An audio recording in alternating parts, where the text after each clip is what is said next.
আগামী শুক্রবার আমার শুভ বিবাহ, সবাইকে বিবাহের দাওয়াত। আমি জিল্লুর রহমান। আগামী শুক্রবার আমার বিবাহ, সবাইকে দাওয়াত দিচ্ছি। প্রিয় এলাকাবাসী সবাই দাওয়াত রাখবেন, ভাই বোন ভাবি আত্মীয় স্বজন যারা আছে এলাকাবাসী সবাইকে দাওয়াত।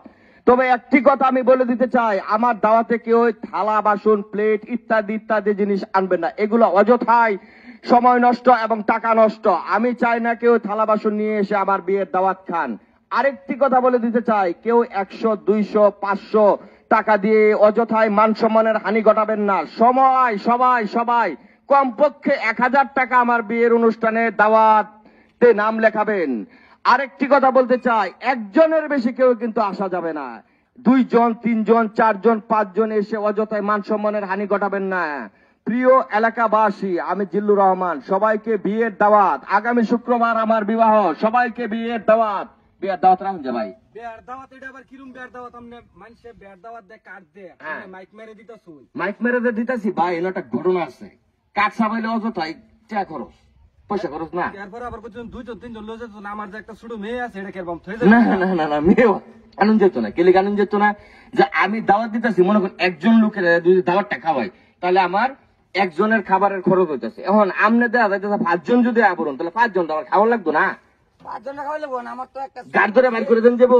একটা ছোট বাচ্চা, একটা ছেলে আর একটা মেয়ে। আমি এটি ছাড়া কোনো যাই না দাওয়াত খাবে লেগে কান দেয় ভাই। তাহলে আপনারা ভাই বিশেষ ভাবে অনুরোধ জানানো যাচ্ছে, আপনি আমার বিবাহ অনুষ্ঠানে আসবেন না।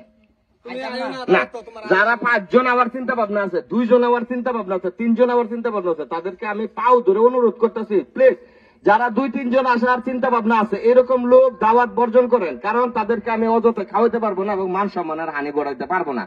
যারা একজন আইতে পারবেন তারাই আইবেন। আর একটা অনুরোধ ভাই, থালি বাসন গেলে সাইনে হুদাই আমার মানে অপমান আছে ভাই। আচ্ছা দিলু ভাই, কারণ 1 মিনিট। হ্যাঁ ভাই, আমার সবচেয়ে প্রিয় আমার ঘরের পরিবার। ওর হেরা সারা তো আমি কোনো দাওয়াত খাই না, তাই কি আমার দাওয়াত খাওয়াতেন না? তাইলে আমরা দাওয়াতে না ভাবিরে পাঠাই দিন, যে মহিলাদের জন্য সুব্যবস্থা আছে। মহিলা শুনছেন কারবার বেড়ার, এটা দাওয়াতের কোন অনুষ্ঠান হইল না। না কাজটা ভাই, আমি অযথা পয়সা খরচ, দ্বিতীয়ত একজনের বেশি খাওয়া পয়সা খরচ করবো পারতাম না। আর কেউ প্লিজ অনুরোধ, থালি বাসন আনুন না, কেউ টাকা দিবার 150, 200, 500 এগুলা বর্ধন, এগুলা দিলে বিশেষ ভাবে অপমান করা হইব। আপনারা 1000 টাকার নিচে কেউ দাওয়াত খাবেন না। বুঝছি ভাই আপনার ক্যাপাসিটিটা। কি আর ক্যাপাসিটি বড় ভাই? আমি ক্যাপাসিটি না কারণ ভাই এই যে দেখুন 100, 200, 300 দিতার তো না, 500 দিতার তো না, 1000 নিচে কোনো হইতো না। আমি তারা মনে মনে ধারণা করছি জিল্লু ভাইয়ের বিয়াটা, হ্যাঁ ইচ্ছা মতন খাই আমরা ঘরে বাইরে দুজনে মিললা। হ্যাঁ আমি খুব হিসাবি লোক, আমরা হিসাবে বংশের পোলাবা। এত ব্যয় করতো না, এত ব্যয় নামে মেয়ে ব্যবসা করতেছে। মেয়া কইতেছে 1000 টাকা লোক, আমরা সমর্থ অনুযায়ী আমরা টিয়া দেন। ফালতু কথাবার্তা এখানে বেশি হচ্ছে। এই অটোলা তুমি সামনের দিকে আগো। প্রিয় এলাকাবাসী সবাইকে বিবাহের দাওয়াত। আমি জিল্লুর রহমান। হ্যাঁ আমি যে তোমার বন্ধু, হ্যাঁ এতদিন রাখলে চলি, তোমার বিয়ারে আমি খাই পারতাম না। আমার 1000 টাকা সমর্থন নাই দেখে কিরকম আলাপ হইলো। আমি আমার আম্মারও কই দিয়েছি, যদি আমার বিয়ার দাওয়াত খাও 1000 টাকা দেওয়া লাগবে। আব্বারও ওই কথাই কইছে, ভাইয়েরও ওই কথা কইছে, ভাবিরও ওই কথা, বোনেরও ওই কথা, বোনজামারে কইছে তোমরা 5000 টাকা নিচে কেউ দিবার পারত না। তা তুমি আমার বন্ধু কোন হানের আত্মীয় বেড়া? তুমি তো রক্তেরই না বেড়া। হিসাব করে দেখছি আম্মা তো আমার রক্তের না, মামুর গোষ্ঠী।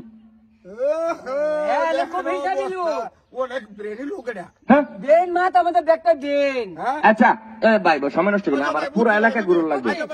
প্রিয় এলাকাবাসী সবাইকে বিবাহের দাওয়াত, সবাইকে বিবাহের দাওয়াত।